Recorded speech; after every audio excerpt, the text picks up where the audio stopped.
What is going on, YouTube? Reverend Saint back again with another video for you guys today. What we're going to be talking about are supply drops in weapon crafting and perks on weapons and stuff like that in Infinite Warfare, and how they're not very good, but also very good at the same time. There's some pros and cons to them for sure, but I kind of want to talk to you guys about it, get your guys' opinions in the comments down below. But anyway, before we get into that, let me just ask you guys, if you are subscribed to the channel and you follow it and you want to follow it even more, make sure you turn notifications on for the channel. If you go down to the bottom of the video, right next to the subscribe button, there should be like a little bell icon if you're on Google Chrome, or it's like a little gear icon on every other browser, I guess. For some reason it's different, I don't know why. Click on that and then click enable all notifications, because we all know sub boxes suck, like legitimately suck. So if you guys could do that for me, that would be highly appreciated. But if you're not subscribed to the channel, I encourage you to stick around, watch the video, and make a decision, you know, like an educated decision, you know,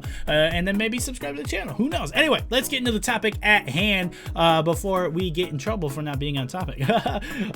Here's what we're going to be covering, basically. I want to talk a little bit about crafting, like you see in the background. That's kind of the main focus of this video, I guess. I want to share my opinion on that, but also because supply drops also drop these weapons that have perks on them, just like in Infinite Warfare. This is Infinite Warfare, just like in Advanced Warfare, they drop like that. And I think that's bad, because if you remember back in Advanced Warfare, when you got that drop of like the Inferno or the Obsidian Steed, or what's the Speakeasy, you know, those were such crazy good guns that were far above and beyond the original regular gun, that just gave people an advantage. So people who got lucky in their drops or had enough money to spend on these things so where they could keep opening them until they got the drop that they wanted, had such an advantage over people without them, because these guns were that good, dude. They really were. I remember I didn't get any good guns for a while, and then eventually I did get like the RIP and the Obsidian Steed, and I did a lot better, like noticeably better in my games that I played in Advanced Warfare than I did with the regular guns, just because they killed faster, or they were more accurate, or they had better range, whatever. They were legitimately better and gave a legitimate advantage to the people who had them. And I really feel like that's coming back with Advanced Warfare, which is bad. That was the worst thing about Advanced Warfare supply drop system.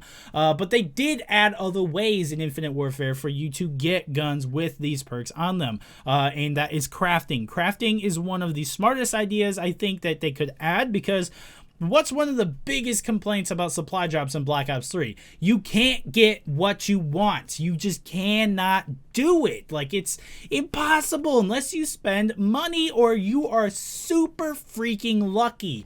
That's the only way you can get the weapons that you want to get. Obviously, yes, there's bribes, but you still have to get lucky to get what you want out of those. And that sucks. But with the crafting system, you are able to craft these different variations of these guns when you want to, as long as you have the salvage to do it. And it really doesn't take, at least in the beta, they might have increased the amount of salvage we got per game or drops or whatever. At least in this beta, it was pretty easy. I don't want to say it was easy, but it didn't take too long to get enough salvage in order to craft the, you know, the different tiers of weapons. I do know one of the daily bonuses for the beta was like 1,000 salvage or whatever. And who knows, maybe they'll do that in the final version of the game. We don't know. I'd like to think they would. That would be awesome if they did that, but we don't know if they are going to do that. And honestly, if they don't, I think that's bad, because it's going to take games upon games upon games upon games upon supply drops to get enough salvage to create the guns that you want. And I was able to get enough salvage myself in order to create all the way up until to the legendary pistol, the first pistol. I can't remember the name of it, that had the nuke perk on it, so that I could actually stack that with my NV4 and have a better chance at getting a nuke. I didn't get it. Obviously, I got close. Really, I was one kill off on one of my games on the first beta day that I played, which I think was actually technically day 2. And I kept joking it, dude. I just couldn't get it. But I got the pistol so that it would stack, you know, so I have a secondary there if I run out of ammo, because Scavenger was not in the beta. But it was nice to be able to actually do that. But will it be that easy in the final game? I don't know. That's where it gets tricky. Yes, I like the crafting system. I like the salvage system with crafting.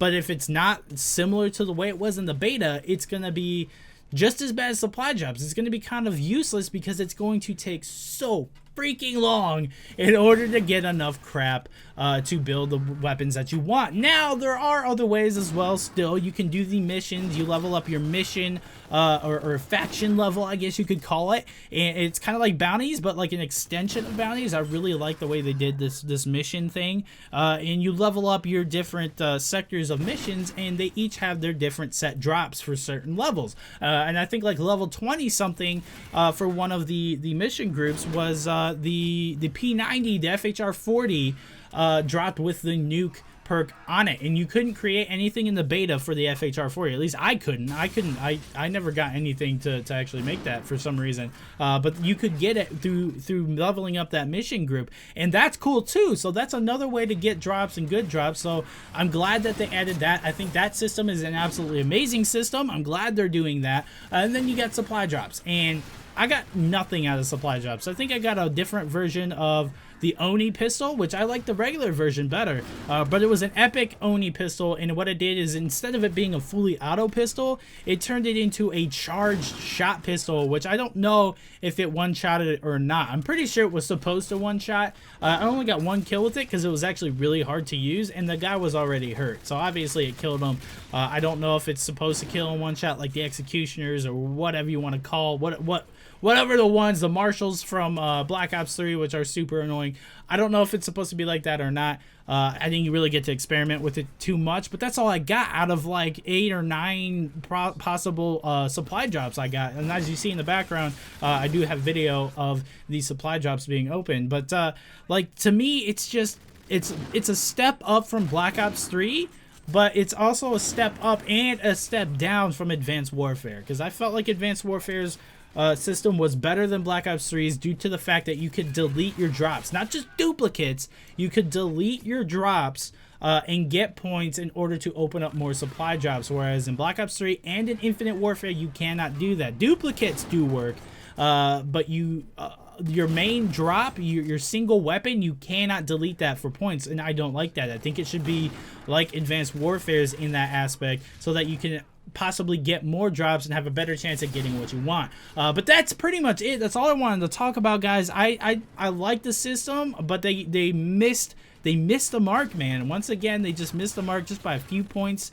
There's so many games that have small systems like this and microtransaction systems like this that make it work, and it's just like it works so well.